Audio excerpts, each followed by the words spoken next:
Hello everyone, welcome back to the channel with another episode.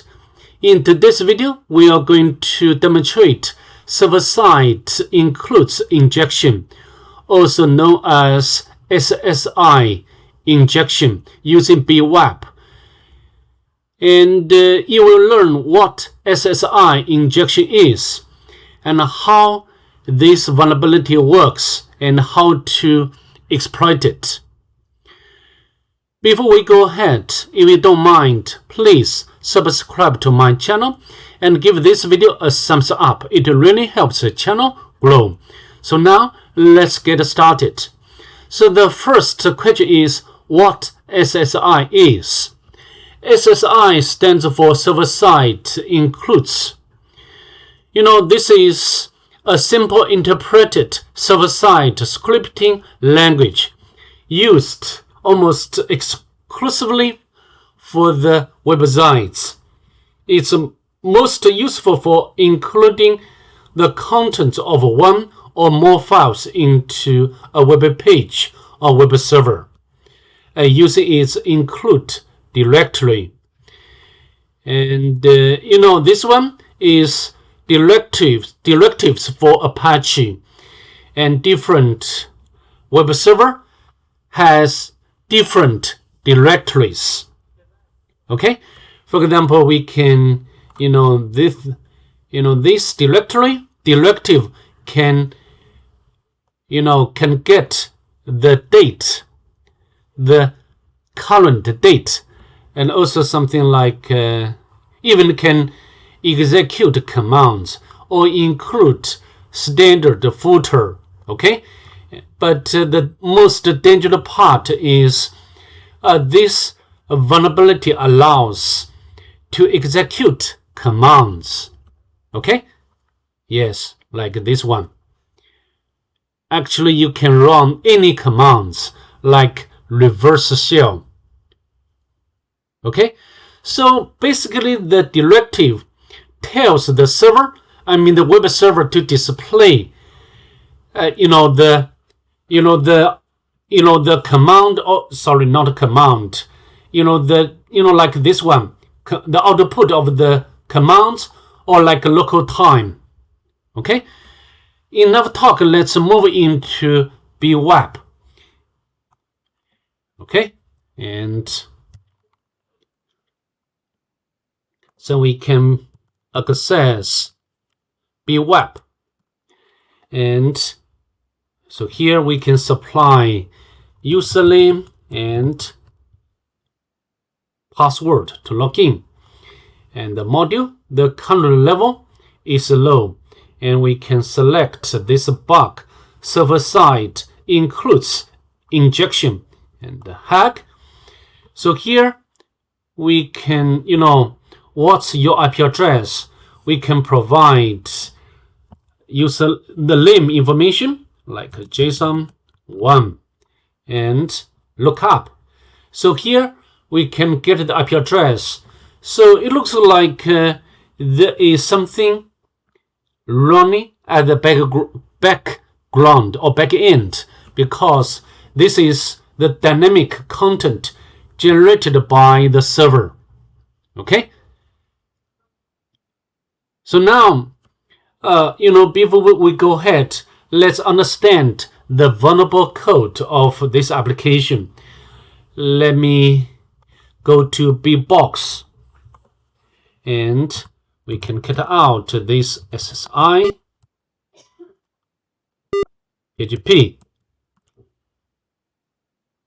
Okay, let me scroll up.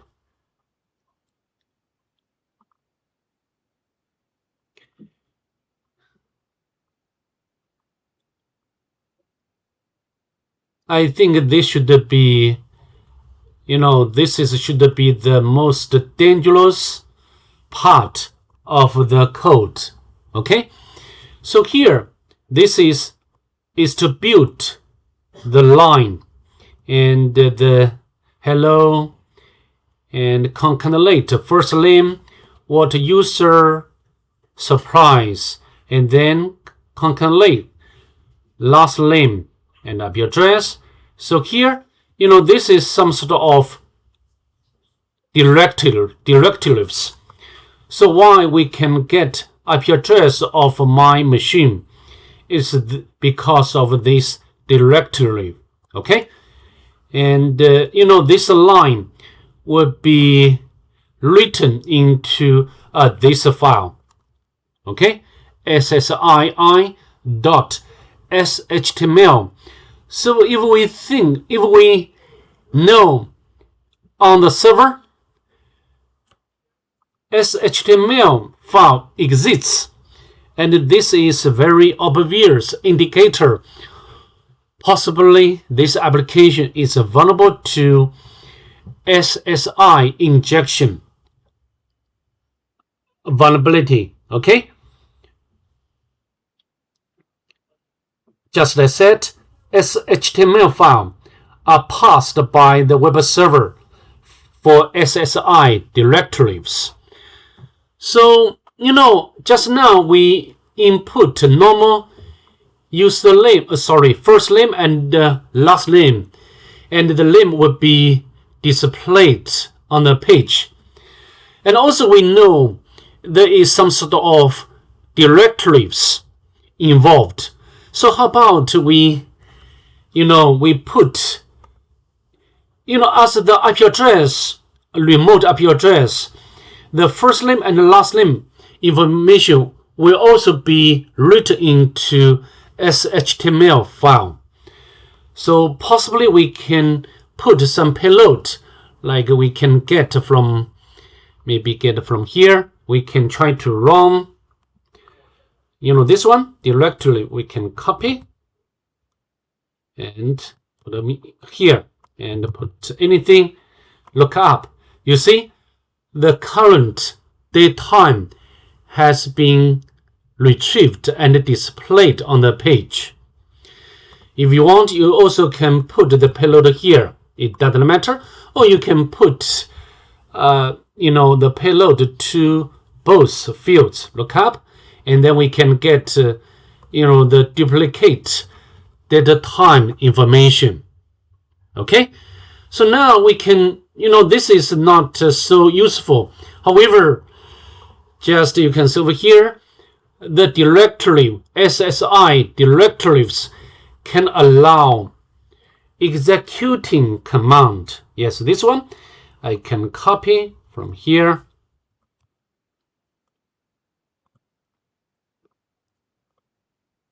Look up. So you see, we can get content of current directory. If you want, I believe you can put get out the password file.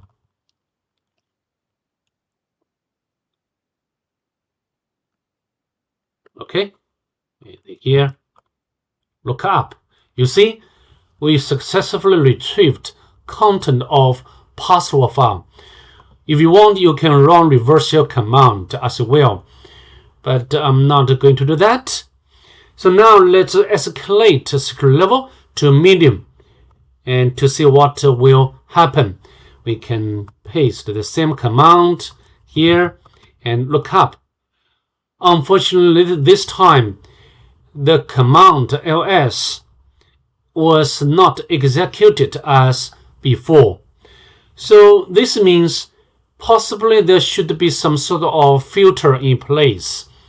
Let's go back to bbox and the security level. Yes, this function is involved. We can copy and we can use,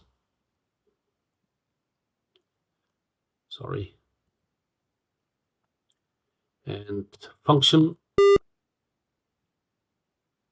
Okay, so 129, and we can get out this function and more 129. Yeah, this one. So add the slashes. So returns a string with backslashes before characters. You need to be, I'm correct. Let me check this file one more time.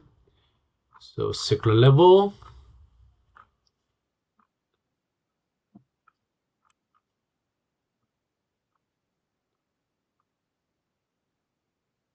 So medium secret level uses this function. I believe this function is very safe. So how about this one?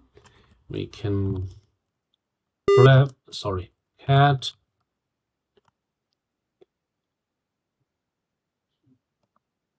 more 129. So this one, HTML special characters. So high secret level will be more difficult to exploit. So how about this one? We'll add a slash. So maybe we can try this payload.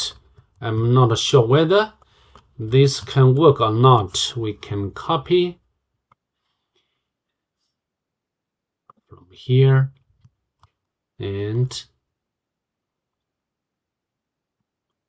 we just remove this one, double quotes, to see whether this directory can be executed as earlier.